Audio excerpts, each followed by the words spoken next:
The processor on your Arduino is designed, like most modern processors, to consume the smallest amount of possible power.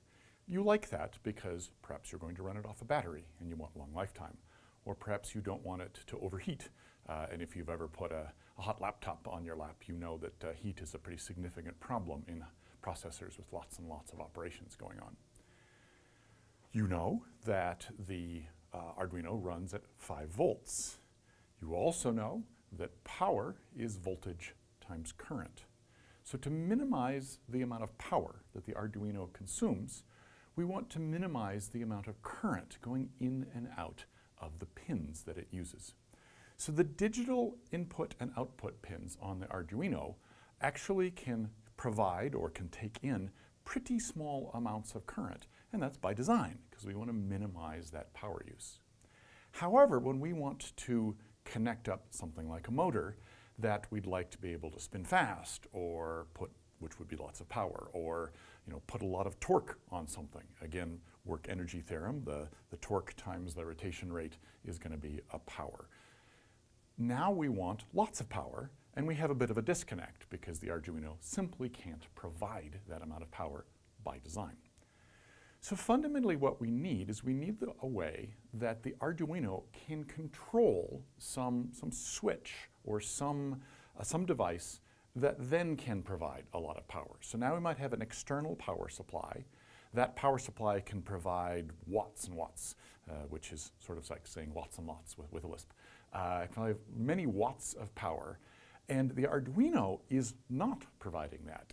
It could be operating at just tens of milliwatts maybe, but it's switching or controlling or modulating a much higher power, which is driving the motor.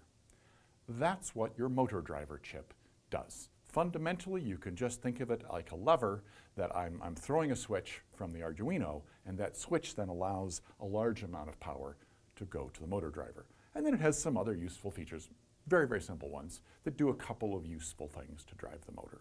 Mainly, it allows you to modulate a lot of power. So the way you understand this in any device is you go look at these data sheets. And data sheets are a little bit icky to read, but you'll get used to it. And you usually just sort out and look for the information you need. I've pulled off an image of the bottom of the SparkFun motor driver circuit board.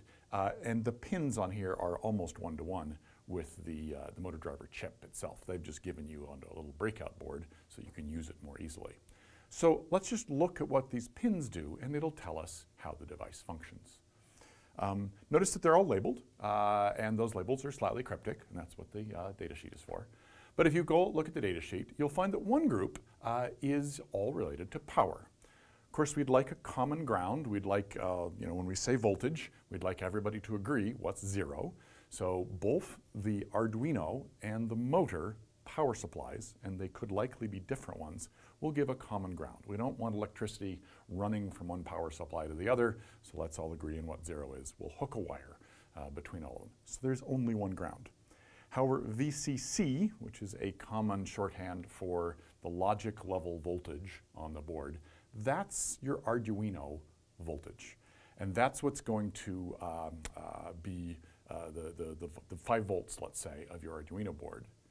And then VM stands for motor voltage. That could be something 12 volts or something, quite a bit higher, because we might want to drive the motor with a higher voltage because it's a higher power device. The whole point of this device is we're going to use the logic level voltage, VCC, and small currents, to control the motor voltage and large currents. So it makes sense, we need all of those. Then we've got down on the right-hand side, we've got A1 and 2 and B1 and 2. This particular board can control 2 different motors, cleverly named A and B. And so those are the wires that go to the motor. On the motor control video, when there was 2 wires from the DC power supply, those are the 2 wires. So that makes sense. That's what the board is going to control. That's where the output is going to go. And then over on the left, we have the inputs. There's 2 identical sets, one for motor A, one for motor B, so let's just look at one of them. Working from the bottom up, there's a line standby. The standby line is a digital line, therefore it's going to work on logic voltages, that simply says turn yourself off and don't consume any power. That's convenient when you might be making a mobile robot run by batteries. And when the robot isn't moving, you'd like there not to be any dissipation. You don't want this circuit sitting here waiting, saying, should I do something?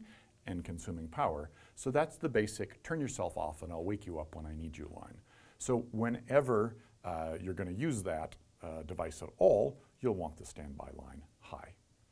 Then there's two control lines, and these are very typical of devices like this. In setting those in various combinations of high and low, we're going to use those to tell the motor what to do. And we'll look at those just in a minute. And there's two of them because we have more than two things to do, so these are going to be basically binary codes of highs and lows that decode via the datasheet into different functions. And finally, perhaps the most important one, there's PWMA, pulse width modulation for motor A. We'll talk in another video about pulse width modulation, but that's basically your speed control. You're going to put a signal, which conveniently the Arduino can send out, onto that line, and the properties of that signal are going to determine how fast your motor goes. So we can control the two different things, for example, forward and backwards with the control lines.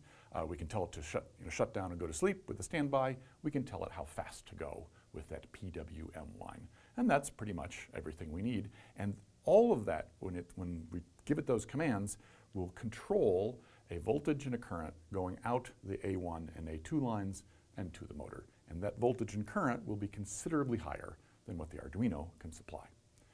So the last thing we need to do, and this is in the data sheet, is decode what those control lines do and how we use them. So I've pulled out a little table here that was in the data sheet. And you see your two control lines, and you see various combinations of high, high, high, low, low, high, low, low. Oh, look, that's the 4 binary combinations I can make with those 2 bits. Very common. I got to save pins on this package. I'm the engineer designing it. I don't want to make the package bigger by giving you 4 different wires, perhaps, to control these functions, when I can do it with just 2. This is very common how chips will run. The first column says that if you set both control lines high, you actually break the motor, not break it as in cause it to be destroyed, but break it as in cause it to stop. And it'll do that by actually short-circuiting the internals of the wire of the rotor. And so if there's still a load on that motor that's trying to move it, you'll dissipate the energy through the short circuit of the motor.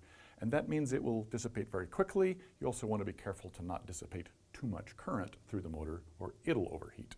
But you can stop the motor that way. If you set control line 1 low, the next column, and control line 2 high, then you're telling the motor go counterclockwise. If you remember from the motor video, you go clockwise or counterclockwise by just switching the polarity of the power supply. We don't have to do that. The chip will do it for us. So we can just say speed and direction, and it will switch the polarity. That's kind of nice. The next column is the other obvious combination. So control line 1 is high, control line 2 is low, go the other direction. And finally, there's another combination there for stopping the motor. So overall, the function of this chip is to take digital lines with digital voltages and digital currents, small, out of your Arduino and use those to switch large voltages and large currents in convenient ways, so it does a little bit of work for you, so that you can drive a motor that consumes much more power than the Arduino itself.